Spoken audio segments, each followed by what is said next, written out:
Hello friends, my name is Jasmine and I hope you all are doing well. तो जो आज मैं आपके लिए वीडियो लेके आई हूँ उसमें हम कवर करेंगे टॉपिक रिगार्डिंग द अमेंडमेंट क्या है स्टडी मेट में हमारे। एंड हम चैप्टर 4 कवर करेंगे that is special aspects of auditing in an audit of like automated environment की ऑडिट में हम क्या क्या स्पेशल एस्पेक्ट्स होते हैं।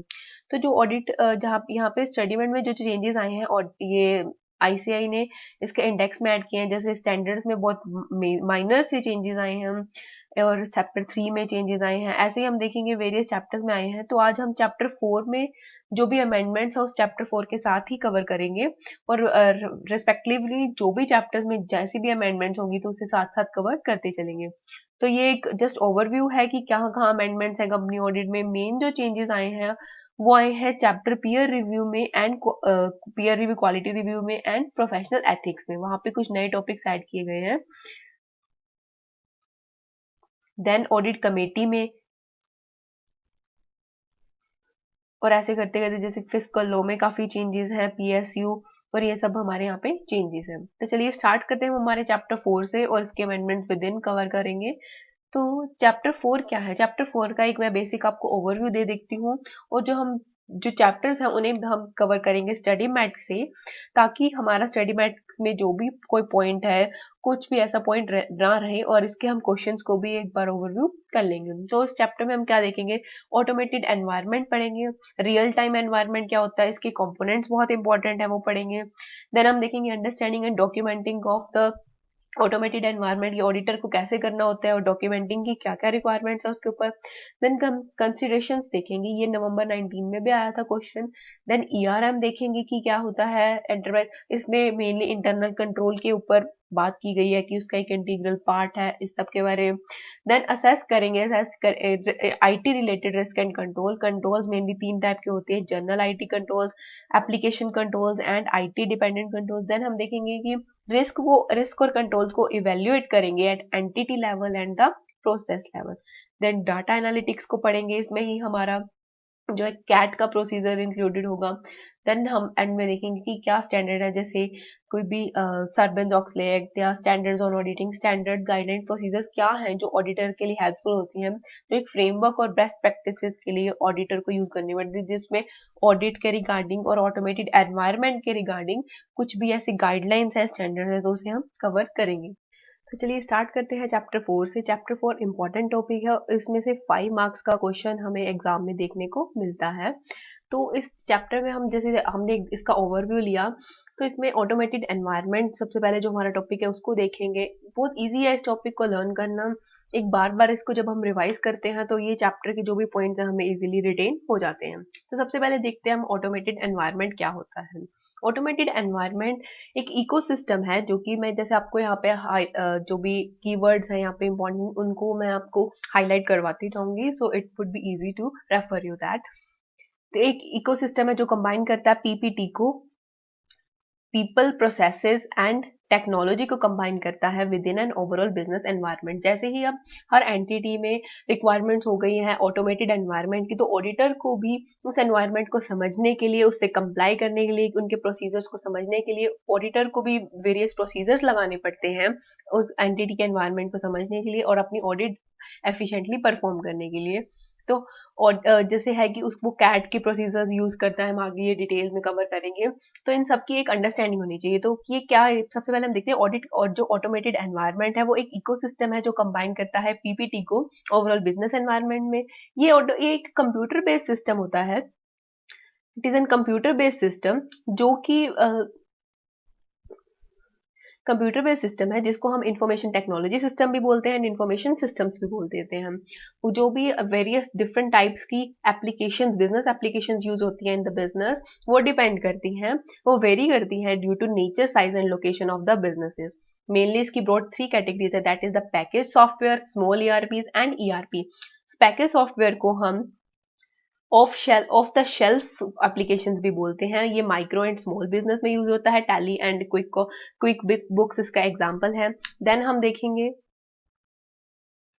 कि नेक्स्ट है स्मॉल ईआरपी, जो कि स्मॉल टू मीडियम बिजनेस में यूज होते हैं, tally ERP, small business one और फोकस ईआरपी एग्जांपल्स हैं। ईआरपी एप्लीकेशन जो मीडियम टू लार्ज कंपनीज में यूज होते हैं। जैसे वेरियस इसमें हमने स्ट्रक्चर देखे कि अपने साइज के अकॉर्डिंग बिजनेस के वो डिपेंड करते हैं। वैसे ही अब हम देखते हैं कि इसमें टेक्नोलॉजी इंफ्रास्ट्रक्चर में और क्या-क्या एस्पेक्ट्स इंक्लूडेड होते हैं, जैसे डाटाबेस हो गया, ऑपरेटिंग सिस्टम्स हो गए, नेटवर्क्स हो गए, नेटवर्क डिवाइसेस होगी and physical and environment landscape. इसमें सीसीटीवी वगैरह और डाटा सेंटर की जो भी रिक्वायरमेंट्स है, बैकअप वगैरह, वो सब हम कवर करते हैं।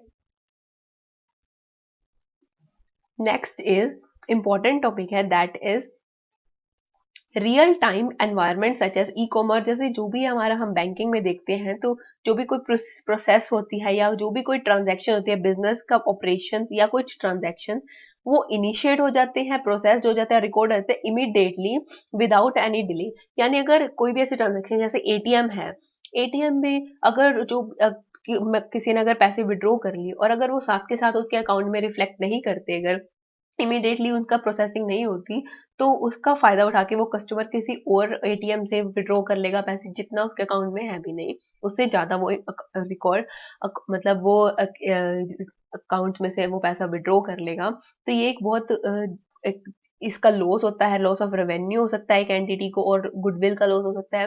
तो इसको ओवरकम करने के लिए रियल टाइम एनवायरनमेंट को इंट्रोड्यूस किया गया, जो कि सारी प्रोसेसेस, जो भी हमें एक ट्रांजैक्शन होती है, उसको इनिशिएशन से लेके, प्रोसेसिंग से लेके रिकॉर्डिंग तक यहाँ पे कवर है। As soon as transaction happen होती है, वैसे इसकी रिकॉर्डिंग हो जाती है। तो वेरियस कंपोनेंट्स इसमें होते हैं जो कि बताते हैं कि इसको एनेबल करते हैं एनी टाइम और एनी वेयर जो भी ट्रांजैक्शन है उसकी रिकॉर्डिंग को प्लेस करना। देन हम देखेंगे इसके बहुत इंपॉर्टेंट टॉपिक है, इसके कंपोनेंट्स क्या होते हैं। कंपोनेंट, इसके 4 कंपोनेंट्स हैं। The first one is applications, middleware, network and hardware.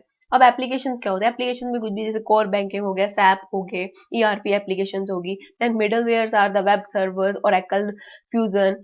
और नेटवर्क में आगे लैन वैन, और हार्डवेयर में आगे हमारे जो भी बैकअप एंड स्टोरेज डिवाइसेस हो गई हैं, या सर्वर्स हो गए हैं, डाटा डाटा सेंटर्स हैं, वो सब कवर होते हैं। इन सब को, यानी रियल टाइम ट्रांजेक्शन को एंटर कर प्रोसेस करने के लिए हमें रिक्वायर्ड होती है, हर एक जो भी कंपोनेंट्स है, चारों कंपोनेंट्स रिक्वायर्ड होते हैं। और अगर इनमें से कोई भी एक कंपोनेंट का फेलियर हो जाता है, तो उससे सारा जो सिस्टम है वो अनअवेलेबल हो जाएगा और हमें लॉस ऑफ रेवेन्यू और गुडविल का लॉस हो सकता है। देन अब हम इसमें देखते हैं कि मोस्ट जो ये रियल टाइम वाले होते हैं, ये जो होते हैं पब्लिक डोमेन पे हेल्ड होते हैं और इंटरनेट की सर्विसेज यूज करते हैं, तभी ये ज्यादा वल्नरेबल है। यानी साइबर अटैक्स होना यहाँ पे बहुत मतलब कॉमन है। तो इसको प्रोटेक्ट करने के लिए एंटिटी को कंट्रोल भी फ्रेम अप करने पड़ेंगे।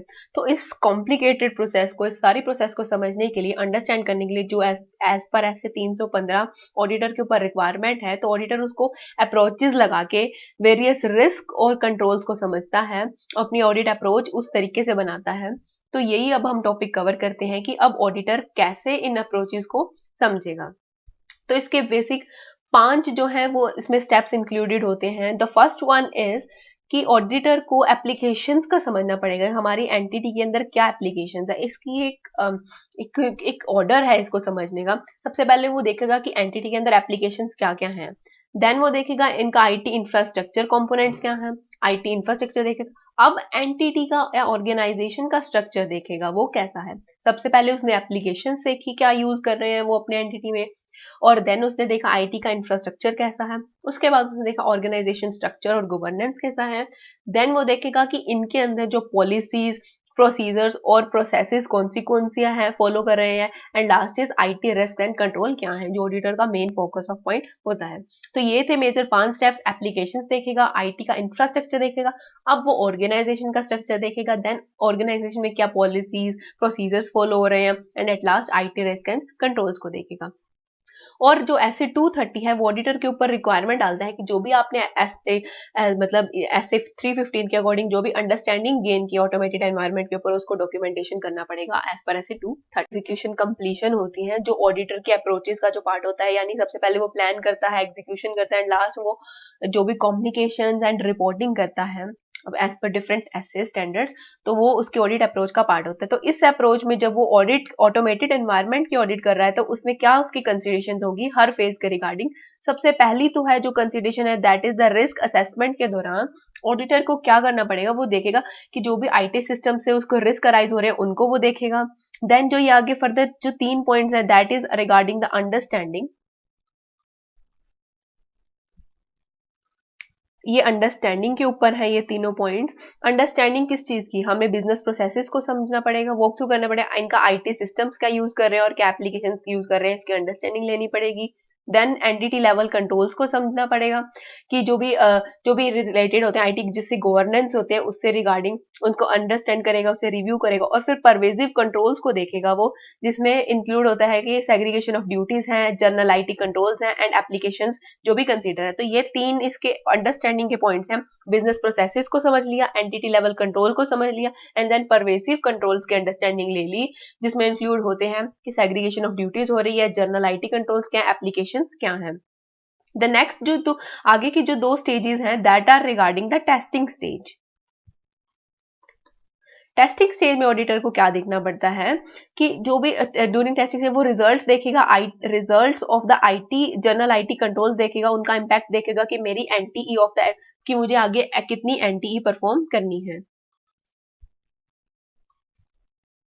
नेक्स्ट वो देखेगा कि जो इनका सिस्टम है when the testing of the reports and information produce by the entity, यानी आईपी यानी इंफॉर्मेशन जो एंटिटी प्रोड्यूस करती है ये कब प्रोड्यूस करती है इनके सिस्टम्स के दौरान। And the last one is the completion stage that is the reporting stage. तो इवेल्युएट करेगा जो भी कंट्रोल डेफिशिएंसीज उसे मिली है और जिसमें वो लगा सकता है अपने डाटा एनालिटिक्स के प्रोसेस या फिर कैट को, ताकि वो ऑटोमेटेड एनवायरनमेंट को समझते हुए अपनी प्रोसेस को परफॉर्म कर पाए। तो ये थे कंसिडरेशंस के 7 पॉइंट्स। सबसे पहला रिस्क असेसमेंट के दौरान, द नेक्स्ट 3 आते हैं अंडरस्टैंडिंग के ऊपर, द नेक्स्ट 2 आते हैं टेस्टिंग के ऊपर and the last one is the completion stage, जिसमें वो डेफिशिएंसीज को और मटेरियल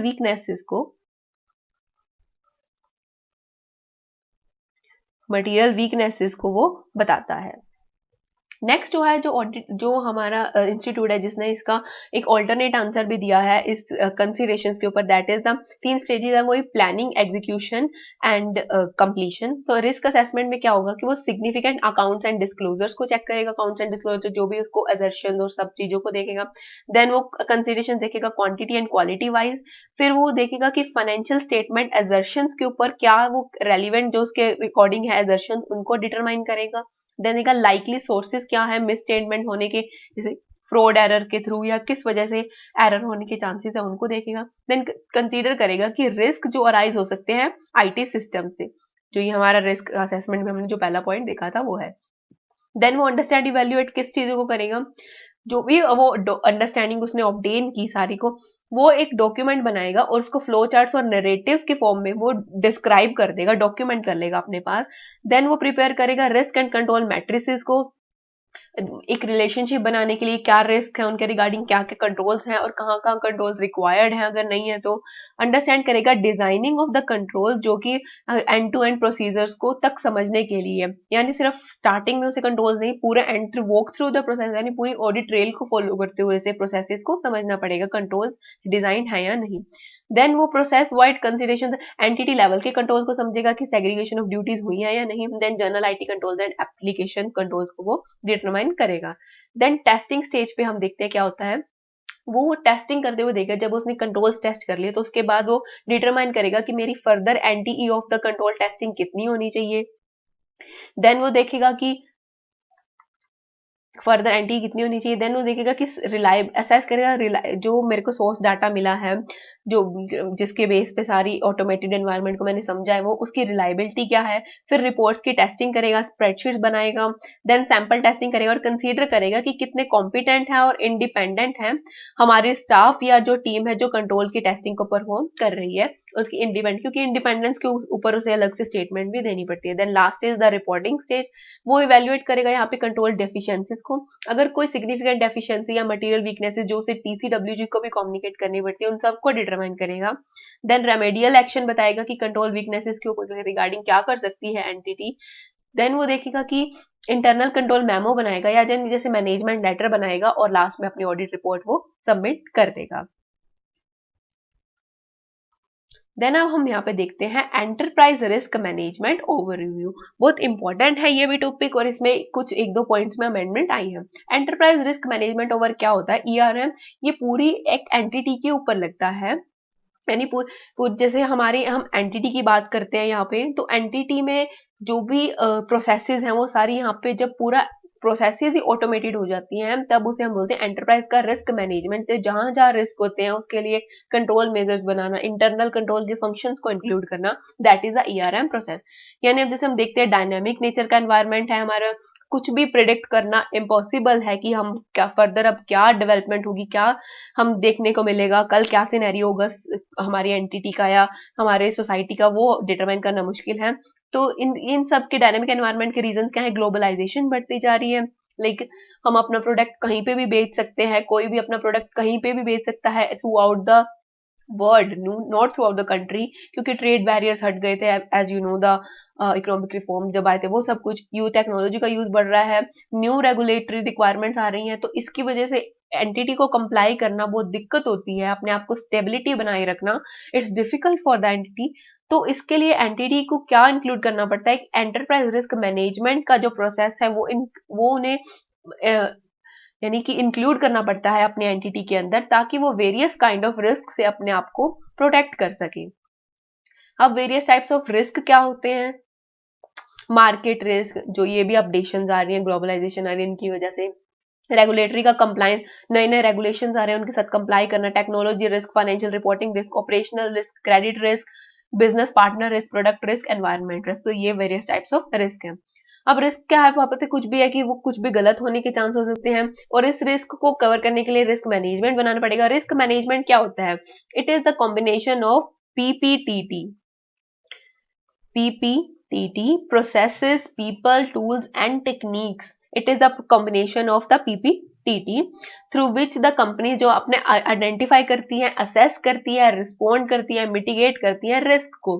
यानी जो भी उनको रिस्क अराइज हो रही हैं वेरियस कंपोनेंट से, वेरियस अलग अलग टाइप के रिस्क है उनको, मार्केट रिस्क, ऑपरेशनल रिस्क, उसको समझने के लिए उन्हें क्या इंक्लूड करना पड़ता है? रिस्क मैनेजमेंट की प्रोसेस को, जो कि कॉम्बिनेशन है पीपीटीटी का, processes, people, tools and techniques का, जिसकी हेल्प से वो आइडेंटिफाई करते हैं रिस्क को, असेस करते हैं, रिस्पॉन्ड करते हैं, मिटिगेट करते हैं, मॉनिटर करते हैं रिस्क को। और एंटरप्राइज रिस्क मैनेजमेंट एक फॉर्मल प्रोग्राम है या फ्रेमवर्क है that is implemented across the entire enterprise company. यानी जो भी रिस्क मैनेजमेंट जो इंट्रोड्यूस कर रहे हैं एंटरप्राइज लेवल पे, यानी पूरी एंटिटी के अंदर जो अप्लाई होगा, दैट इज द ईआरएम, यानी एंटरप्राइज रिस्क मैनेजमेंट। ग्लोबली ये क्या होता है कि सेवरल कंट्रीज के ऊपर ये एक रिक्वायरमेंट होती है कि आपको ईआरएम बनाना रिक्वायर्ड है।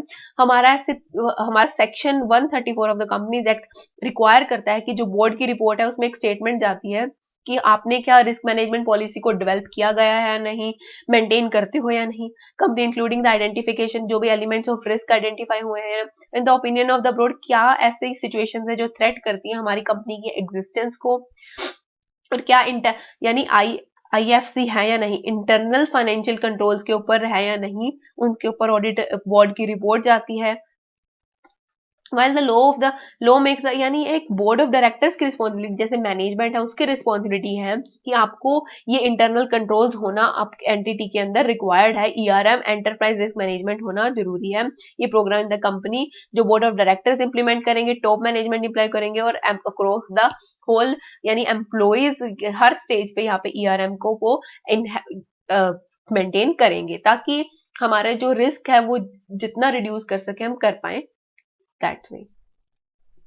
अब जो यहाँ पे एक आईसीए ने न्यू जो स्टडी माइंड में जो चेंजेस किए थे वो यही पैराग्राफ है, that is the enterprise risk management. ये क्या होता है कि अगर जैसे हम जो पहले एंटिटीज में इंटरनल कंट्रोल के जो भी प्रोसीजर्स होते थे, इंटरनल कंट्रोल का जो फंक्शन होता था वो तो है ही, लेकिन जो ये ईआरएम है ये एक वाइड है, it is an wide concept, और इसके अंदर ही जो है हमारा इंटरनल कंट्रोल का फ्रेमवर्क इसका एक इंटीग्रल पार्ट है, ठीक है। Integrated framework aspects internal control भी है, providing more robust and extensive focus देता है ये हमारे एंटरप्राइज लेवल के रिस्क मैनेजमेंट के ऊपर। While it is not intended and does not replace, ये रिप्लेस नहीं करता इंटरनल कंट्रोल फ्रेमवर्क को, बल्कि अपना ही एक पार्ट बना लेता है। इट ना इसकी इंटेंशन ये do not replace the internal control framework, rather incorporate the internal control framework within it. Companies में decide to look into the enterprise management ताकि वो सेटिस्फाई कर सके इंटरनल कंट्रोल नीड्स को भी and move towards the full regular risk management process, यानी internal control को fulfil करते हुए जो भी उनको अदर रिस्क होते हैं उनके रिगार्डिंग एक स्मूथ और रोबस्ट सिस्टम वो मेंटेन कर सके। जो इंटरनल कंट्रोल फ्रेमवर्क होता है ये एक सेपरेट पार्ट नहीं है, though it is integral part of the ERM program. तो स्कोप क्या है इसका, बहुत ज्यादा ब्रॉडर है देन द सिर्फ, वो तो सिर्फ इंटरनल कंट्रोल फ्रेमवर्क तो बहुत उसका नैरो स्कोप होता था, ये इसका स्कोप बहुत वाइडर है, ये पूरी एंटिटी के लेवल पे ये मेंटेन किया जाता है। Encompasses both internal and external factors को देखते हुए चलता है ये।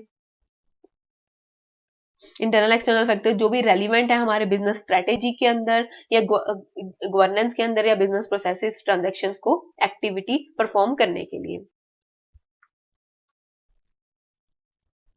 देन अब हम देखते हैं कि जो मोस्ट कॉमन जो हम यूज करते हैं जो फ्रेमवर्क है दैट इज द कोसो एंटरप्राइज ईआरएम, यानी कोसो का जो फ्रेमवर्क है तो बहुत कॉमन फ्रेमवर्क है, ठीक है। ये इंटीग्रेटेड होता है, ये अपडेटेड इन 2017 था। अब देखते हैं कि one of the most critical, क्या क्रिटिकल कंपोनेंट्स होते हैं ईआरएम के, रिस्क मैनेजमेंट के जो प्रोसेस होते हैं ये क्या कंसिडरेशंस है। जब भी आपको क्वेश्चन आए कंसिडरेशंस के ऊपर या जस्ट आए कि क्या हम हमारे मोस्ट क्रिटिकल कंपोनेंट्स हैं, देन हम रेफर करेंगे ये पॉइंट्स, ये पॉइंट्स हम रेफर करेंगे। दैट इज रिस्क आइडेंटिफिकेशन क्या है, रिस्क आइडेंटिफिकेशन क्या है, असेस करना रिस्क को, रिस्क एपेटाइट क्या है, असेसमेंट करना, एक क्राइटेरिया बनाना क्वालिटेटिव और क्वांटिटेटिव फैक्टर्स को रिगार्डिंग, और रिस्क स्कोर एंड मैप्स क्या होते हैं, प्रायोरिटाइज करना रिस्क को, मैट्रिसेस को यूज करना, बेंचमार्किंग। और ये पॉइंट बहुत वो है, जनरल से हैं, अगर इनके ऊपर क्वेश्चन फ्रेम होता है कंसिडरेशन या कंपोनेंट्स के नाम से फ्रेम होगा। नेक्स्ट जो इंपॉर्टेंट टॉपिक है वो है कि रिस्क असेसमेंट की प्रोसेस क्या होती है इन द ईआरएम, क्या प्रोसेस है इसकी। The first one is business objective, मतलब एक 5 इसमें जैसे स्टेप्स हैं, तो एक कैसे एक ऑर्डर में चलते हैं। सबसे पहले तो अपने ऑब्जेक्टिव्स और गोल्स को डिफाइन कर लो, ऑब्जेक्टिव्स हमें पता चल गए, फिर देखो कि क्या ऐसे इवेंट्स हैं जो हमें उन ऑब्जेक्टिव्स को अटेन करने में अफेक्ट करते हैं, उनको अचीव करने में अफेक्ट करते हैं। फिर सिर्फ उन इवेंट्स को जो हो चुके हैं या हैं जो ऑलरेडी, उनको नहीं, बल्कि वो भी असेस करो कि क्या उनके होने का चांस है, लाइकलीहुड क्या है उनका। देन रिस्पॉन्ड करो और मिटिगेट करो रिस्क को, एंड एट लास्ट जो हमने जो भी हम इनहेरेंट रिस्क भी हो गया, सब कुछ देखा, हमारे कंट्रोल्स लगाने के बावजूद भी जो रिस्क बच जाते हैं that is known as residual risk, तो उस रेजिडुअल रिस्क को भी आइडेंटिफाई करना पड़ते हैं हमें। तो ये थे 5 प्रोसेस, जो प्रोसेस है रिस्क असेसमेंट प्रोसेस के 5 स्टेप्स। सबसे पहले अपने ऑब्जेक्टिव्स देख लो, फिर देख लो वो क्या ऐसे इवेंट्स हैं जो हमारे अचीवमेंट को, ऑब्जेक्टिव्स के अचीवमेंट को अटेन करने में इफेक्ट करेंगे। एंड देन हम देखेंगे कि सिर्फ उनका होना नहीं बल्कि उनके होने का चांस यानी लाइवलीहुड को देख लो। देन रिस्पॉन्ड करो, मिटिगेट करो रिस्क को, एंड एट लास्ट जो रेजिडुअल रिस्क बच गया उसको मेजर करो। जैसे हमने देखा कि अभी कि कोसो फ्रेमवर्क एक बहुत कॉमन फ्रेमवर्क है, तो वैसे ही अब एक नया इंट्रोड्यूस हो गया है that is the ISO 31000, the framework है जो, एक सेकेंड, तो ISO 31000 जो फ्रेमवर्क है रिस्क मैनेजमेंट का, जो कि पब्लिश किया था ISO इंटरनेशनल ऑर्गेनाइजेशन स्टैंडर्डाइजेशन, इस ये अपडेट हुआ था 2018 में। ये कहता है कि रिस्क मैनेजमेंट जो स्टैंडर्ड पब्लिश बाय द, इन्होंने एक स्टैंडर्ड्स पब्लिश किए हैं, गाइडलाइंस बताई हैं और मैनेजिंग रिस्क, जो भी रिस्क मैनेज करने के लिए क्या एंटिटी को कैसे अपने रिस्क मैनेज करने होते हैं। एप्लीकेशन हमें गाइडलाइंस प्रोवाइड करती है जो कि कस्टमाइज हो सकते हैं यानी वेरी कर सकते हैं ऑर्गेनाइजेशन के अकॉर्डिंग। It also provide the common approach देता है to managing any type of risk and not in industry, ये मतलब इंडस्ट्री स्पेसिफिक नहीं है, ये हर जर्नली जो कोई भी किसी टाइप की एंटिटी हो, किसी मर्जी इंडस्ट्री में स्टे कर रही हो, जैसे भी हो वो यूज कर सकते हैं। ये कोई एंटिटी स्पेसिफिक नहीं होती and can be use throughout the life of the organisation and can be applied to activity. जैसे कि एक ट्रेनिंग का प्रोसीजर हो गया या कुछ भी ऐसी गाइडलाइंस होगी तो वो तो हर फील्ड में रिक्वायर्ड ही होंगी, तो ताकि इसमें डिसीजन मेकिंग भी होती है इन्वॉल्व ऑल द स्टेप्स पे।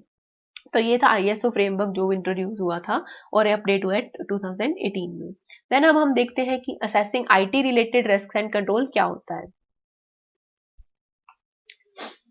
अब जो ऑडिटर के ऊपर रिक्वायरमेंट होती है that is by the asset 315 and 330, वो हमें क्या बताते हैं कि ऑडिटर को जो भी रिस्क हैं जो कंट्रोल्स एंटिटी के अंदर उनको समझना, understand, assess and respond or require an auditor to understand, assess and respond to the risk within the entity, including वो वाले risk जो IT सिस्टम से रिलेटेड हैं और जिसमें एप्लीकेशन जो जैसे बिजनेस एप्लीकेशन जो टैली ईआरपी और सब ऑटोमेटेड एनवायरनमेंट उसमें इंक्लूडेड है।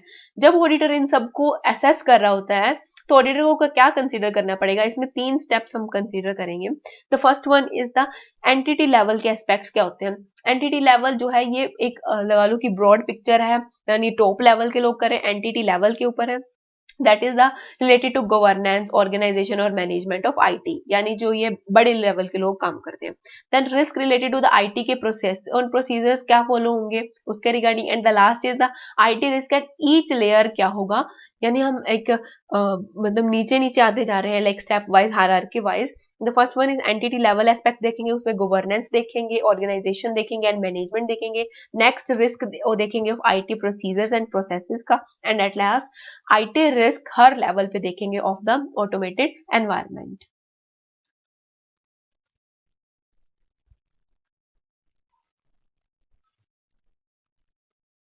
अब जैसे हमने देखा कि वेरियस हमें नए नए रिस्क इवॉल्व होते हैं, जैसे टेक्नोलॉजीज आती हैं या कुछ भी चैलेंजेस आते हैं, वैसे वैसे ही जो रिस्क है वो भी नए नए रिस्क एमर्जेस होते हैं। जैसे सिस्टम नाउअडेज हाईली इंटरकनेक्टेड होते हैं, असेसिबल थ्रू पब्लिक नेटवर्क जैसे इंटरनेट साइब, तो उसका इंटरनेट वगैरह से होने का चांस भी होता है कि थ्रेट होने के चांसेस भी हैं, जैसे हमारा डाटा लॉस हो सकता है, हैकिंग हो सकती है, कुछ भी हमारी साइट हैक हो सकती है, इस टाइप के थ्रेट्स भी रहते हैं जब हम पब्लिक नेटवर्क पे आते हैं।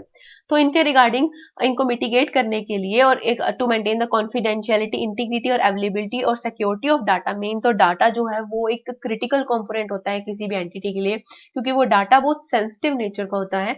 तो उसको कंट्रोल करने के लिए हमारे पास 3 हम कंट्रोल एस्टेब्लिश करेंगे, general IT control, application control and IT dependent control. और सबसे पहले हम चलो स्टार्ट करते हैं हम हमारे जनरल आईटी कंट्रोल से। जनरल आईटी कंट्रोल क्या होता है, ये पॉलिसीज एंड प्रोसीजर्स हैं।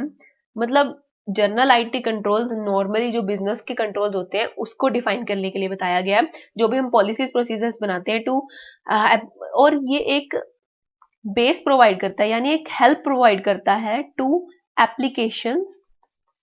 ये हेल्प प्रोवाइड करता है टू एप्लीकेशंस, एप्लीकेशन कंट्रोल्स के लिए भी ये रिक्वायर्ड होता है, यानी it relates to many application and support the effective functioning of the application controls के लिए ये एक हेल्प प्रोवाइड करता है। जब जनरल आईटी कंट्रोल है तो एप्लीकेशन कंट्रोल को इम्प्लीमेंट करना ईजी रहता है। ये अप्लाई होते हैं मेन फ्रेम पे, मिनी फ्रेम पे और एंड यूजर का एनवायरनमेंट पे। जनरल आईटी कंट्रोल जो होता है ये इंटीग्रिटी ऑफ द इंफॉर्मेशन और सिक्योरिटी ऑफ डाटा को मेंटेन करने के लिए हम इंप्लीमेंट करते हैं। ऐसे 315 क्या करता है, कहता है कि इन सारी चीजों को, इन सारी पांचों चीजों को कि इंटीग्रिटी सिक्योरिटी को मेंटेन करने के लिए जनरल आईटी कंट्रोल को यूज किया जाता है। जैसे डाटा सेंटर और नेटवर्क ऑपरेशन जहाँ पे डाटा स्टोर किया जाता है, प्रोसेस किया जाता है, सिस्टम सॉफ्टवेयर एक्विजिशन चेंज या maintenance, program change, assess security किसको देनी है, उसमें पासवर्ड वगैरह लगाना, ऑथेंटिसिटी मेंटेन करके रखना। And the last is application system का एक्विजिशन, उसकी डेवलपमेंट और मेंटेनेंस। ये जो भी हम अप्लाई कर रहे हैं अपने एंटिटी में, एप्लीकेशन जो लगा रहे हैं कुछ भी, चाहे टैली के लगानी है कुछ भी, उसको एक्वायर कैसे किया, उसको डेवलप किया या उसकी मेंटेनेंस कैसे कर रहे हैं, ये सब जनरल आईटी कंट्रोल का ही पार्ट है। तो ये थे डाटा सेंटर्स को देखना, देन जो भी सिस्टम्स के जो सिस्टम सॉफ्टवेयर है उसको हमने एक्वायर कैसे किया, एक्विजिशन उसका, उसमें चेंज और उसकी मेंटेनेंस। यानी यहाँ पे जो एक्विजिशन, चेंज, मेंटेनेंस, डेवलपमेंट है, ये 2 टाइप की चीजों के ऊपर है। एक तो सिस्टम सॉफ्टवेयर के ऊपर आ रही है and then next one is at the application system के ऊपर। फिर प्रोग्राम चेंज क्या है और एसएस की सिक्योरिटी, कुछ भी जैसे आप पासवर्ड्स और एक्सेस आईडी देना उनको। तो दीज जो ये वाले आईटी कंट्रोल्स होते हैं, these are implemented to maintain IT specific risk के लिए होता है और अप्लाई कॉमन टू, मतलब बहुत जहाँ पे मल्टीपल IT सिस्टम होते हैं वहां पे जनरल IT कंट्रोल्स को बनाया जाता है, इंप्लीमेंट किया जाता है। एप्लीकेशन और बिजनेस जनरल ये इंक्लूड करते हैं, these are pervasive and indirect. Pervasive किस लिए है कि ये थ्रू मतलब पूरी एंटिटी के अंदर होता है, और थ्रू इनडायरेक्ट इसलिए है कि ये एक पर्टिकुलर एक प्रोसेस के रिगार्डिंग स्पेसिफिक नहीं होता, बल्कि entity as a whole, organisation as a whole को माइंड में रखते हुए हम जनरल आईटी कंट्रोल्स को इंट्रोड्यूस इंप्लीमेंट करते हैं। Then the next one is the application control. Application control include both automated and manual controls, दोनों टाइप के कंट्रोल जिसमें आते हैं जो ऑपरेट करते हैं कहाँ पे, बिजनेस लेवल प्रोसेस पे जो ऑपरेट करते हैं। Application control can be prevent, ये preventive as well as detective भी हो सकते हैं। I want to inform you that कि स्टडी मेट में ये जो कुछ पॉइंट्स हैं एप्लीकेशन कंट्रोल्स के रिगार्डिंग, ये भी नए ऐड किए गए हैं as per the new study met, जो कि मई 2021 ऑनवर्ड्स अप्लाई हो रहा है। तो ये प्रिवेंटिव और डिटेक्टिव होते हैं nature and design to ensure, ताकि इंटीग्रिटी बनी अकाउंटिंग रिकॉर्ड्स के एप्लीकेशन के, और ये हम इसलिए ये इंश्योर करते हैं जो हम ट्रांजैक्शन जो है, जो भी ट्रांजैक्शंस हो रही हैं उसके ऊपर वो अक्कर भी हुई हैं, एक टाइप की एजर्शन है, अक्कर भी हुई हैं और वो पूरी तरीके से ऑथोराइज्ड थी, कंप्लीट थी, एक्यूरेट थी, और इन सब के साथ होने के कारण के साथ साथ वो प्रोसेस्ड भी हुई हैं एंड दे आर रिकॉर्डेड। तो ये था, ये हमें बिजनेस जो एप्लीकेशन कंट्रोल्स हैं वो बताते हैं कि जो भी ट्रांजैक्शन हुई हैं वो अक्कर्ड हुई हैं, वो ऑथोराइज्ड हैं, कंप्लीट हैं, एक्यूरेट हैं और रिकॉर्डेड एंड प्रोसेस्ड हैं। और ये हमें ये जो एप्लीकेशन कंट्रोल होते हैं ये एम्बेडेड होते हैं आईटी एप्लीकेशंस के ऊपर, जैसे ईआरपी वगैरह होगी, और ये इंश्योर करते हैं वही तीन चीजें कि completeness, accuracy and integrity of the data को। और इसके एग्जांपल्स क्या क्या हैं, जैसे edit check, validation check, reasonable check, format check, mandatory data existence, mandatory data fields और एग्जिस्टेंस चेक्स। तो ये था एप्लीकेशन कंट्रोल। और नेक्स्ट अब जो हम देख रहे हैं that is the IT dependent control. IT dependent controls are basically ये मैनुअल कंट्रोल्स होते हैं, ठीक है, that makes use of some form of data या इंफॉर्मेशन का यूज करते हैं और प्रोड्यूस करते हैं रिपोर्ट को on IT systems and applications पे। In this case even though the controls is perform, चाहे मैनुअली परफॉर्म हो रहे हैं, लेकिन the design and effectiveness of such control depend upon the reliability. चाहे ये कंट्रोल्स मैनुअल क्यों नहीं है, बट ये डिपेंड करते हैं कि जहां से हमारा सोर्स डाटा आ रहा है उसकी रिलायबिलिटी के लिए हमने कैसे कंट्रोल्स लगाए हैं, डिजाइन किया, इफेक्टिवनेस। क्योंकि जो भी, जैसे हमने सिस्टम में कोई भी जो डाटा एंट्री करेगा वो तो मैनुअली ही करेगा, तो उसके ऊपर क्या क्या कंट्रोल्स लगाए गए हैं, तो भी उसके वो उनके ऊपर अगर कंट्रोल्स इफेक्टिव होंगे तो ही हमारा जो सोर्स डाटा है वो ज्यादा रिलायबल होगा, क्योंकि बाकी सब कंट्रोल्स, बाकी सारी प्रोसेसेस उसी सोर्स डाटा पे ही बेस्ड हैं, उसी को हम रो डाटा को कन्वर्ट करके हम बनाते हैं हमारी इंफॉर्मेशन, यूजफुल इंफॉर्मेशन। अब due to inherent dependency on the information technology, यानी अब बहुत सभी लोग इंफॉर्मेशन टेक्नोलॉजी पे डिपेंड हो चुके हैं, तो effectiveness and reliability of the automated application controls and IT dependent controls are require, controls require the general controls to be effective. यानी जनरल कंट्रोल्स है ना, जो ये एक बेस है जो कि पूरी मतलब ऑर्गेनाइजेशन पे लगते हैं ये कंट्रोल्स, तो इसका अच्छा होना और एप्लीकेशन कंट्रोल और आईटी डिपेंडेंट कंट्रोल्स का अच्छा होना जनरल कंट्रोल्स पे ही बेस्ड है। यानी जनरल कंट्रोल एक बेस देते हैं, अगर दैट आर इफेक्टिव तो उनकी इफेक्टिवनेस, रिलायबिलिटी को भी एक बेस मिलेगा, that for application controls and IT dependent controls. अब इनके अंदर क्या रिलेशनशिप होते हैं, ये दोनों जो है जनरल आईटी कंट्रोल और एप्लीकेशन कंट्रोल्स, ये इंटर रिलेटेड होते हैं, these are inter related. Relationship इनके बीच में क्या है, सच दैट कि अगर आपको एप्लीकेशन कंट्रोल परफॉर्म करने हैं तो आपको जर्नल आईटी कंट्रोल्स की रिक्वायरमेंट होगी। यानी एप्लीकेशन सबसे पहले अगर जर्नल आईटी कंट्रोल्स, उसके बाद एप्लीकेशन कंट्रोल्स की रिक्वायरमेंट होगी, और इन दोनों की हमें रिक्वायरमेंट किस चीज में है, दीज आर रिक्वायर्ड टू, ताकि हमारी जो भी इंफॉर्मेशन है that is complete and accurate, that is complete and accurate in all senses. तो इसी को बनाने के लिए ये दोनों हमें जो है कंट्रोल्स वो रिक्वायर्ड होते हैं, completeness and accuracy of the information जो हम आईटी सिस्टम से प्रोसेस कर रहे हैं। जो नेक्स्ट हम देखेंगे यहाँ पे है कि ऑडिटर के ऊपर अब क्या रिक्वायरमेंट होती है, रिस्क एंड कंट्रोल जब वो समझता है तो वो दोनों लेवल पे देखेगा, at the entity level and the process level. Entity level पे तो वो देखेगा कि पूरी एंटिटी के ऊपर कैसे लगते हैं, एंटिटी यानी टॉप मैनेजमेंट से स्टार्ट होके एट द यानी बेस जो जहाँ पे एग्जीक्यूशन हो रही है प्रोसेसेस की वहां तक। तो entity level risk and control क्या होते हैं? These the controls that operate across the entity at all the levels from board and top management से लेके to the department and transaction level. और इसे हम बोलते हैं जो भी कंट्रोल्स पूरी एंटिटी में लगाए जाते हैं, जो बोर्ड लेवल से स्टार्ट होके जो एंटिटी डिपार्टमेंट लेवल तक जाते हैं, उन्हें हम बोलते हैं एंटिटी लेवल कंट्रोल्स। और ये इंक्लूड करते हैं बेसिकली एंटिटी लेवल कंट्रोल्स को हम परवेसिव कंट्रोल बोलते हैं। जैसे हम जनरल आईटी कंट्रोल्स को भी परवेसिव नेचर के होते हैं, वैसे ये भी entity level controls are pervasive controls since they operate across the entity level. और ये पार्ट ऑफ द कंपनी का ओवरऑल इंटरनल कंट्रोल का ही पार्ट होते हैं, ओवरऑल कंट्रोल फ्रेमवर्क का, and relate to internal control components other than the control activities. ये एक इंपॉर्टेंट पॉइंट है, MCQ could be framed on this, कि जो एंटिटी लेवल कंट्रोल्स होते हैं ये वैसे तो इंटरनल कंट्रोल जो फ्रेमवर्क है उसका एक पूरा पार्ट ही होते हैं, और ये रिलेट करते हैं, these relate to internal control components के सभी कंपोनेंट्स के साथ रिलेट करते हैं except other than the control activity. उसको छोड़ के बाकी ये सभी जो है हमारा इंटरनल कंट्रोल के कंपोनेंट्स के साथ ये रिलेट करते हैं। जो एंटिटी लेवल कंट्रोल होते हैं ये सब्जेक्टिव नेचर के होते हैं, इसी वजह से प्रोफेशनल जजमेंट यहाँ पे हाईली रिक्वायर्ड होती है।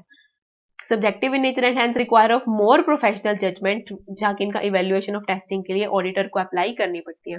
देन जो ये एंटिटी लेवल कंट्रोल्स होते हैं that are of two type, that is direct entity level control and indirect entity level control.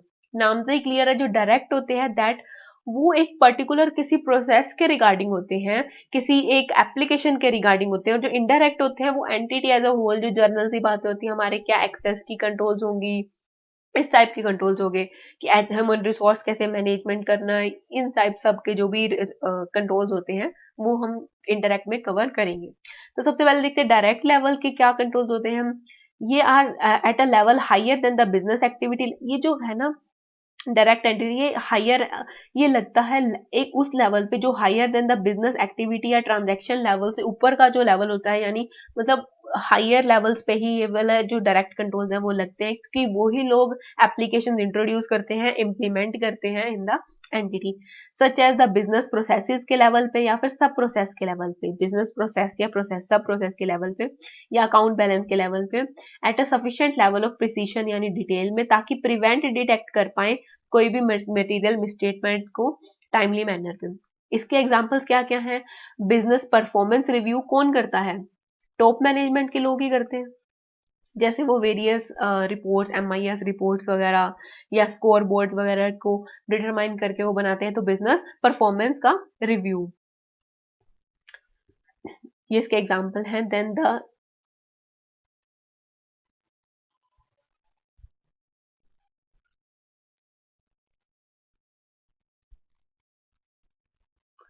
next is monitoring of effectiveness of control activities by the internal audit function। जो important function है, जैसे हमने देखा ELC को relate करता है ये, तो उसकी मॉनिटरिंग करना उनकी कंट्रोल की इफेक्टिवनेस को। देन इनडायरेक्ट कंट्रोल आता है, ये रिलेट नहीं करते किसी स्पेसिफिक बिजनेस प्रोसेस को या किसी सब प्रोसेस को या ट्रांजैक्शन को, और ना ही ये and these can not prevent detect, कोई मिसस्टेटमेंट अगर हो रही है उस प्रोसेस में उसको भी प्रिवेंट नहीं कर, ये कंट्रीब्यूट करते हैं, इनडायरेक्टली कम्युनिकेट कंट्रीब्यूट करते हैं इफेक्टिव ऑपरेशन, और ताकि जो डायरेक्ट हमारे जो डायरेक्ट कंट्रोल्स हैं या अदर कंट्रोल एक्टिविटीज हैं उसके इफेक्टिव ऑपरेशन में ये अपना जो है कंट्रीब्यूशन देते हैं इनडायरेक्टली। एग्जांपल्स क्या है? जैसे कि कोड ऑफ कंडक्ट और एथिकल्स पॉलिसीज लगाना, जो एम्प्लॉइज को इंट्रोड्यूस करते हैं, हर किसी को इन एंटिटी उसको कंप्लाई करना पड़ता है। देन ह्यूमन रिसोर्स की पॉलिसीज और employ job roles and responsibilities की जो भी फंक्शंस होते हैं उसके ऊपर कंट्रोल्स को बताना। एज फॉर द एग्जांपल, जो कंपनी एस्टेब्लिश करती है पॉलिसीज प्रोसीजर्स, हायर करती है पीपल को अच्छे बैकग्राउंड के साथ, प्रमोट करती है एक कल्चर ऑफ फेयरनेस, यानी किसी के साथ कोई पार्शियलिटी नहीं होगी, कोई बायस्ड नहीं होगा, एज फॉलो जैसे एथिकल प्रैक्टिसेस को, और is less likely to see the occurrence of fraud, ताकि अगर ये पूरे कोड ऑफ कंडक्ट को फॉलो करते हुए लिखते हैं तो फ्रॉड होने के चांसेस भी कम हो जाते हैं। Then from the perspective of ERP environment, internal audit component जो है, इंटरनल कंट्रोल जो कंपोनेंट है, ये ज्यादा रेलिवेंट हो जाता है इस इंफॉर्मेटिव एंड कम्युनिकेटिव कंपोनेंट, यानी जब आईटी ही इन्वॉल्व हो गया तो इसमें इंटरनल ऑडिट फंक्शन का ज्यादा ये इंफॉर्मेटिव कम्युनिकेटिव कंपोनेंट होता है। As part of understanding and evaluation of information communication component, auditor को क्या अंडरस्टैंडिंग ऑब्टेन करनी पड़ेगी? इन 4 चीजों की अंडरस्टैंडिंग ऑडिटर को ऑब्टेन करनी पड़ेगी। द फर्स्ट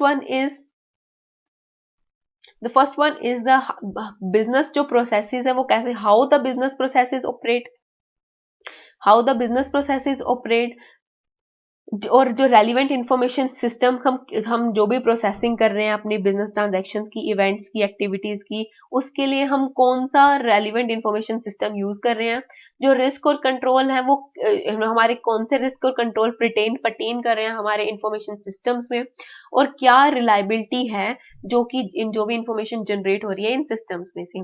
तो यानी सबसे पहले क्या था कि हमारी बिजनेस प्रोसेसेस कैसे ऑपरेट कर रही हैं, देन इंफॉर्मेशन सिस्टम कौन सा यूज कर रहे हैं हम, रेलिवेंट इंफॉर्मेशन सिस्टम, तो रिस्क एंड कंट्रोल क्या पर्टेन कर रहे हैं हमारे सिस्टम में, और रिलायबिलिटी क्या है इस इंफॉर्मेशन की जो यहाँ से सिस्टम से प्रोड्यूस हो रही है।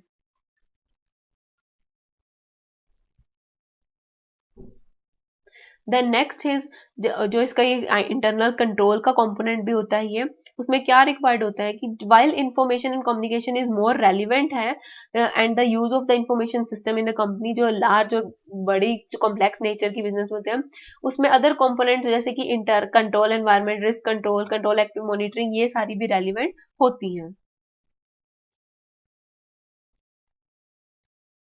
नेक्स्ट अब एक ऑडिटर को ये समझना पड़ेगा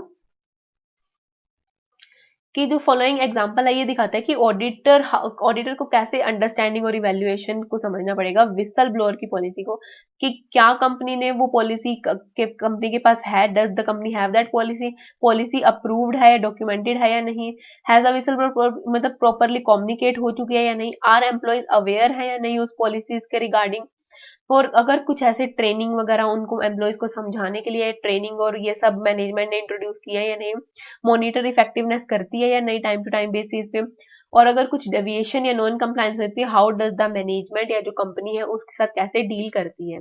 तो ये तो एक विसल ब्लोअर पॉलिसी को समझने का तरीका। Then is the last is the process level risk and control क्या होते हैं in an audit of financial. Auditor determine करता है सिग्निफिकेंट अकाउंट बैलेंसेस और डिस्क्लोजर्स को, यानी एक तरीके से एजर्शंस को देखता है, वो प्रोसेसेस को देखता है। तो ऑडिट जो 315 है वो कहता है कि ऑडिटर को बिजनेस प्रोसेसेस समझनी पड़ेगी टू एन अकाउंट और the financial statement line item, यानी क्योंकि एक आइटम होगी या एजर्शन होगी अगर उसमें मिस स्टेटमेंट्स होगी या उसके कंट्रोल को देखने के लिए, क्योंकि हो सकता है वो एग्रीगेट होके एक मटेरियल मिस स्टेटमेंट बन जाए, तो उन सबको समझने के लिए ऑडिटर को अकाउंट बैलेंसेस के या फाइनेंशियल स्टेटमेंट आइटम के जो भी है कंट्रोल्स को समझना पड़ता है। यानी प्रोसेस लेवल पे बिजनेस प्रोसेस एक सीक्वेंस ऑफ एक्टिविटीज होती है, it is the sequence of activities जो टेक प्लेस इनिशिएशन, यानी इसमें सारे प्रोसेस इंक्लूड होते हैं कि ट्रांजैक्शन की रिकॉर्डिंग, प्रोसेसिंग, उसके अप्रूविंग, पोस्टिंग, अकाउंटिंग एंट्रीज और एंड लास्ट इज रिपोर्टिंग, ये सारे प्रोसेसेस इंक्लूड होते हैं हमारे एक बिजनेस प्रोसेस में। Then a business process typically made of sub processes होते हैं, जैसे कि एक लॉजिकल ग्रुपिंग कर देते हैं हम रिलेटेड एक्टिविटीज की, कि हाँ आप कस्टडी के रिगार्डिंग आप परचेज सेक्शन अलग कर दिया हमने जो पूरे ऑर्डर्स को संभालेंगे, स्टोर, लेजर और इन सब चीजों को।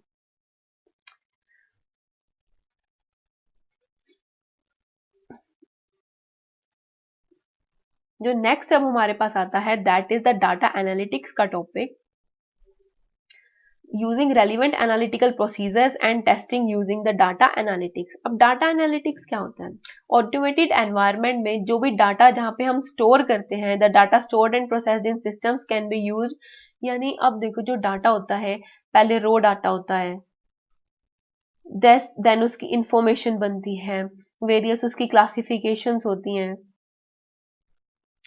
तो अब जो ये मैनेजमेंट है, टॉप लेवल के जो लोग हैं, ये इस जो ये इंफॉर्मेशन और रॉ डाटा को अपना बेस बना के जो भी हम कोई डिसीजंस लेते हैं या कुछ भी एनालाइज करते हैं अपनी एंटिटी को, तो इनके लिए डिफिकल्ट हो जाता है कि ये पूरे पूरे डाटा को देखें, एक एक जर्नल एंट्रीज को देखें, पूरे रिकॉर्ड्स को देखें।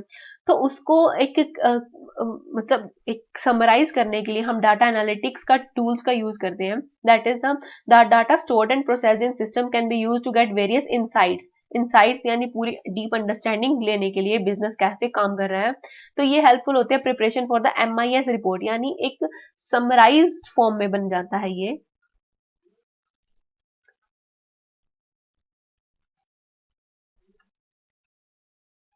समराइज्ड फॉर्म में हम डाटा को देखते हैं। MIS रिपोर्ट्स जनरेट कर दी जाती हैं इन सिस्टम्स के थ्रू, यानी डाटा एनालिटिक MIS रिपोर्ट्स या फिर इलेक्ट्रॉनिक डैशबोर्ड्स बन जाते हैं। That gives a high level snapshot, यानी एक पूरा क्लीन एक पिक्चर देते हैं कि एक एनालाइज कर देते हैं कि बिजनेस कैसे परफॉर्म हो रहा है। और इन सबको generating and preparing meaningful information from any raw system data, और किसका यूज करके, प्रोसेसेस टूल्स एंड टेक्निक्स का यूज करके, PTT का यूज करके, यहाँ पे PTT है, PTT का यूज करके उसको हम बोलते हैं डाटा एनालिटिक्स, यानी रो डाटा को एक मीनिंगफुल पिक्चर देना, मीनिंगफुल इंफॉर्मेशन बनाना, जनरेट करना, उसको उस सारी प्रोसेस को हम बोलते हैं डाटा एनालिटिक्स। और इसमें यूज होती हैं प्रोसेसेस टूल्स एंड टेक्निक्स। अब जो डाटा एनालिटिक्स के मेथड्स हैं, जो अगर वो जब वो ऑडिट में यूज होते हैं तो उसका नाम पड़ जाता है कैट प्रोसीजर्स, कैट टेक्निक, जिसे बोलते हैं कंप्यूटर असिस्टेड ऑडिटिंग टेक्निक, जो ऑडिटर यूज करता है ऑडिट परफॉर्म करने के लिए। While auditing in an automated environment, auditors apply करते हैं concept of data analytic process के ऊपर। वेरियस जो हैं वो सेवरल एस्पेक्ट्स के ऊपर इन्वॉल्व करते हैं। सेवरल एस्पेक्ट्स क्या होंगे, हम ये सारे कवर करेंगे। हम इस पे क्वेश्चन भी फ्रेम है आईसीए के स्टडी मैट में कि जब एस्पेक्ट्स के बारे में बात आती है या जनरल कैट के बारे में बात आती है तो हम ये सब पॉइंट्स यूज करते हैं। लेकिन जब ऑडिट अप्रोच के बारे में बात आती है, audit approach using the CAAT procedures, तो हमें ये सारे पॉइंट्स को डिटरमाइन करना पड़ता है। तो अब देखते हैं हम कि क्या, देखो प्रिलिमिनरी एनालाइज करने के लिए, रिस्क असेसमेंट करने के लिए, कंट्रोल टेस्टिंग करने के लिए, या फिर नॉन स्टैंडर्ड जर्नल एनालाइज करने के लिए, या कुछ डेफिशिएंसीज आ गई उसको इवेल्युएट करने के लिए, और फ्रॉड रिस्क असेसमेंट करने के लिए जो है कैट का प्रोसीजर यूज किया जाता है। ये सेवरल एरियाज हैं जहाँ पे ऑडिटर कैट के प्रोसीजर्स को डिटरमाइन करेगा, क्योंकि ये वो टफ है और इसमें आईटी का ऑटोमेटेड एनवायरनमेंट यूज किया गया है, एप्लीकेशन यूज की गई हैं वेरियस वेरियस, तो इन सब को डिटरमाइन करने के लिए ऑडिटर क्या है, कैट की जो टेक्निक्स है उसको यूज करता है। देन अब हम देखेंगे कि सजेस्टेड अप्रोच क्या है कैट के ऊपर। सबसे पहले तो क्या है कि अंडरस्टैंड कर लो, understand the business, understand business environment, business environment जो भी आईटी वगैरह को सबसे पहले अंडरस्टैंडिंग ले लो। फिर अपना ऑब्जेक्टिव्स और क्राइटेरिया डिफाइन कर लो, मतलब एक प्रोसेस कैसे चल रही है, सबसे पहले तो काम ही क्या होता है, अंडरस्टैंड कर लो, अपने ऑब्जेक्टिव्स क्राइटेरिया को डिटरमाइन कर लो। जैसे उसमें हमने वेरियस प्लानिंग सेट कर ली, मटीरियलिटी सेट कर ली, अपनी स्ट्रेटेजीज बना ली, वैसे फिर सोर्स डाटा और फॉर्मेट ऑफ डाटा को आइडेंटिफाई कर लो। देन उस डाटा को एक्सट्रैक्ट कर लो, एक्सट्रैक्ट होगा ताकि हम उसे यूज करेंगे हमारे ऑडिट में। देन वेरीफाई करो कि क्या वो extracted data complete and accurate है या नहीं, कंप्लीट एंड एक्यूरेट है या नहीं। देन अप्लाई करो जो हमने क्राइटेरिया यहाँ पे डिटरमाइन किया था उसे डाटा ऑब्टेन के ऊपर की अपनी मटेरियलिटी या कुछ भी जो भी क्राइटेरिया हमने सेट किया था उसे उस वहां पे अप्लाई कर दो। देन वैलिडेट करो और कंफर्म करो रिजल्ट को, और एंड लास्ट रिपोर्टिंग कर दो और डॉक्यूमेंट कर दो जो भी रिजल्ट्स एंड कंक्लूजन्स निकले एज पर SA 230। तो ये एक प्रोसेस है, एक ऑडिट की अप्रोच है कैट को यूज करते हुए। सबसे पहले अंडरस्टैंड कर लो, उसके बाद अपने ऑब्जेक्टिव्स, जो कि जैसे स्टैंडर्ड का सबसे पहला पार्ट ही ऑब्जेक्टिव होता है, क्राइटेरिया, क्या मटीरियलिटी लेवल है, क्या आपका स्कोप है, क्या प्लानिंग है, इस सबको डिटरमाइन कर लो। देन लास्ट में देन नेक्स्ट जो है हमारा जो डाटा है उसका सोर्स और फॉर्मेट क्या उसको देख लो। फिर डाटा को एक्सट्रैक्ट कर लो, फिर देखो जो एक्सट्रैक्टेड डाटा है वो कंप्लीट एक्यूरेट है या नहीं। कंप्लीट एक्यूरेट है तो ठीक है, उसके ऊपर जो हमने क्राइटेरिया बनाया था उस पे उसको अप्लाई कर दो। वो देखने के बाद हम देखेंगे वैलिडेट करो और कंफर्म करो जो भी रिजल्ट्स आए, और एट लास्ट जो भी रिजल्ट्स हैं अपना उसके ऊपर रिपोर्टिंग दे दो, डॉक्यूमेंट कर दो, अपना कंक्लूजन फ्रेम कर देगा ऑडिटर। लास्ट अब जो आते हैं यहाँ पे एक मतलब जनरल टॉपिक है कि जैसे एक ऑडिट या तो ऑडिट के ऊपर एंड ऑटोमेटेड एनवायरनमेंट के ऊपर,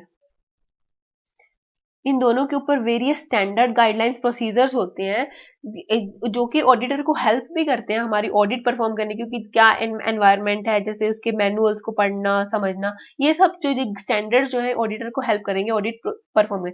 while auditing in this, auditor को अवेयर रहना पड़ेगा, देयर टू रहना पड़ेगा कुछ ऐसे वेरियस स्टैंडर्ड जो उसे गाइड करते हैं ऑन बोथ ऑडिट के ऊपर रिगार्डिंग भी और ऑटोमेटेड एनवायरनमेंट के ऊपर भी।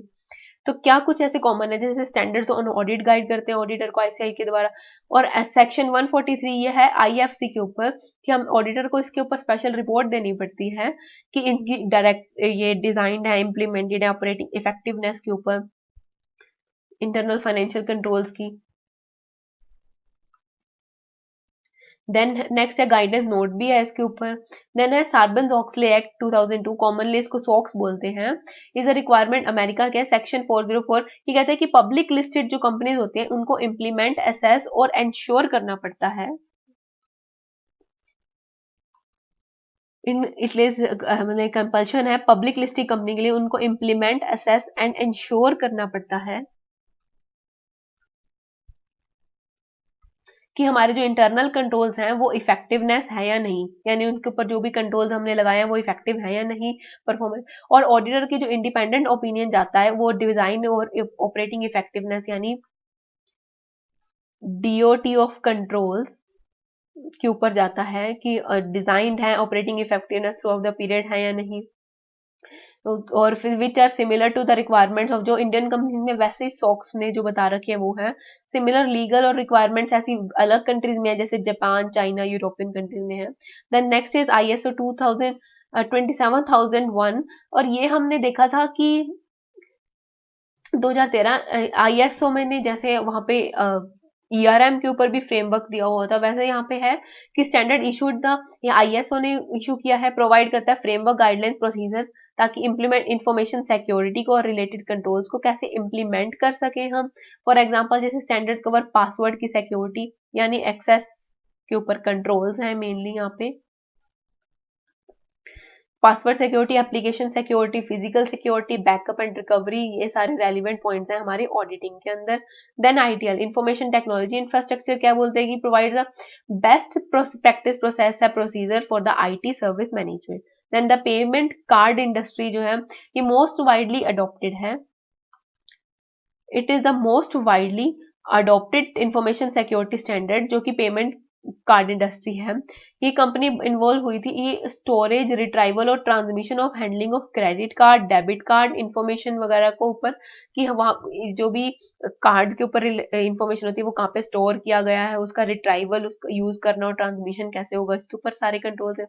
फिर जो अमेरिकन इंस्टीट्यूट ऑफ सीपीए है, सर्टिफाइड पब्लिक अकाउंटेंट, वो एक फ्रेमवर्क ले करता है, स्टैंडर्ड्स बताता है, standards for attached engagements for the reporting on the controls at a service organisation के ऊपर, दैट इंक्लूड एसओसी 1 की रिपोर्टिंग, जो कंट्रोल्स कैसे controls at the service organisation, जैसे हमने ऐसे 402 में कवर किया था कि जब एंटिटी अपना काम आउटसोर्स कर देती है उसके जो सर्विस ऑर्गेनाइजेशन है उसके ऊपर कंट्रोल्स कैसे, एसओसी 2 और 3 की क्या रिपोर्टिंग होती है, ये इंपॉर्टेंट है टॉपिक। एसओसी 1 की रिपोर्टिंग तो होती है कि सर्विस ऑर्गेनाइजेशन की कंट्रोल्स कैसे हैं, एसओसी 2 और 3 की रिपोर्टिंग है on the controls at the service organisation, जो कि रेलिवेंट है सिक्योरिटी, अवेलेबिलिटी और प्रोसेसिंग इंटीग्रिटी वगैरह के ऊपर, controls other than the IFCR, और जो ये था SOC 1 that is on IFCR, ये इंटरनल फाइनेंशियल कंट्रोल के ऊपर है और फाइनेंशियल रिपोर्टिंग, और ये other than internal financial control के ऊपर होते हैं SOC 2 and SOC 3,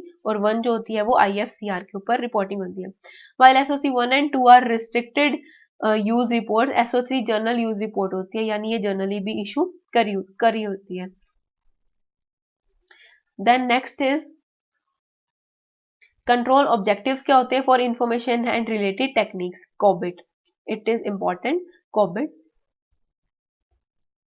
best practice है आईटी गवर्नेंस और मैनेजमेंट फ्रेमवर्क के ऊपर, publish by the information system audit and control association. ये क्या करता है, इसमें रिक्वायर्ड होता है कि टूल्स, रिसोर्सेज और guidelines that are relevant to the IT governance, उसके कंप्लायंसेस और इंफॉर्मेशन सिक्योरिटीज के साथ, मतलब एक इस जो भी ये लास्ट के टॉपिक है ये स्टैंडर्ड फ्रेमवर्क, इसको एक बेसिक एक रीडिंग देना रिक्वायर्ड है, कि ताकि कुछ भी ऐसा पॉइंट आता है, जैसे अब रिपोर्ट थी एसओसी 1 की, 2 की, 3 की, तो हम कुछ भी अगर एमसीक्यू फॉर्म में आ गया या अगर डिस्क्रिप्टिव क्वेश्चन भी आ जाता है तो हम उसके ऊपर कुछ रिलेटेड पॉइंट अगर लिख दें, बजाय कि हम अपने आप खुद से फ्रेम करें, क्योंकि एक लिमिटेड सा मैटर है और ये इसको रिटेन करना, लाइक डीप इसके अंडरस्टैंडिंग लेना पॉसिबल नहीं है, और जस्ट इसके ऊपर एक माइंडसेट बनाना कि हाँ इसमें अच्छा ये पॉइंट्स हैं, SOC 1, 2, 3 की रिपोर्ट्स है, या इसमें गाइडलाइंस टूल्स की बात की गई है, ये हमारे लिए इनफ है इन टॉपिक्स के रिगार्डिंग दैट आर रिलेटेड। अब जो ये कोविड है ये बताता है कि कुछ भी क्या टूल्स रिसोर्सेज एप्लीकेशन जो रिक्वायर्ड होते हैं आईटी गवर्नेंस के ऊपर,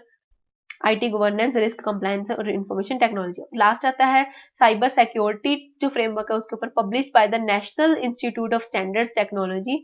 ये मोस्ट इंपॉर्टेंट पॉपुलर फ्रेमवर्क है जो कि इंप्रूव करता है क्रिटिकल इंफ्रास्ट्रक्चर साइबर सिक्योरिटी को, साइबर सिक्योरिटी को के अटैक्स को जो भी होते हैं, क्योंकि हम इंटरनेट और पब्लिक डोमेन पे हैं तो रिस्क होने का चांस रहता है।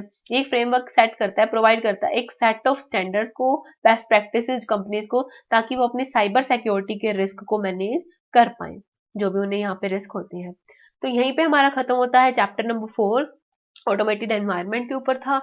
इसमें मेनली जो टॉपिक्स इंपॉर्टेंट है वो रियल टाइम है, रियल टाइम मतलब जो ट्रांजैक्शंस हमें परफॉर्म करनी पड़ती है, रिकॉर्ड करनी पड़ती है इमीडिएटली, उसके ऊपर टॉपिक है important. And then is understand करना, कंसिडरेशंस जो है इम्पोर्टेंट है, वेरियस रिस्क इम्पोर्टेंट है, ERM की प्रैक्टिसेस इम्पोर्टेंट है। देन जो हमने देखा था रिस्क असेसमेंट प्रोसेस जो थी टिपिकल रिस्क असेसमेंट प्रोसेस, जो जिसमें हमने देखा था सबसे पहले अंडरस्टैंड करते हैं और डिफाइन करते हैं अपने बिजनेस ऑब्जेक्टिव्स गोल्स को, वो प्रोसेस इंपॉर्टेंट है। देन हमने देखा कि एंटिटी लेवल कंट्रोल्स क्या होते हैं, journal IT controls, applications control, ये सब टॉपिक्स इंपॉर्टेंट हैं। और इन चैप्टर को लर्न करने के लिए हमें मेनली देखना पड़ता है कि इसको बार बार रिवाइज करना है, इसके पॉइंट्स को बार बार गो थ्रू करना कि क्या क्या इस टॉपिक्स में। सबसे पहले हम देखते हैं कि ओवरव्यू ले लो चैप्टर का कि इस चैप्टर में क्या टॉपिक्स हैं, बाइफरकेट कर लो कि हाँ इस टॉपिक में फर्दर इतने पॉइंट्स हैं, इसके इतने कंपोनेंट्स हैं, ये सब बातें। देन हम स्टार्ट करते हैं कीवर्ड्स के ऊपर फोकस करते हैं, और इसी वे से हमारा जो चैप्टर है वो इजीली रिटेन हो जाता है। तो आई होप कि इस चैप्टर 4 जो कि थोड़ा कॉम्प्लिकेट लगता है बट फॉर श्योर इसके ऊपर क्वेश्चन आता ही है, तो आपको ये वीडियो यूजफुल लगी होगी। तो if you like the video please share it with your friends and please subscribe to my channel. Thank you.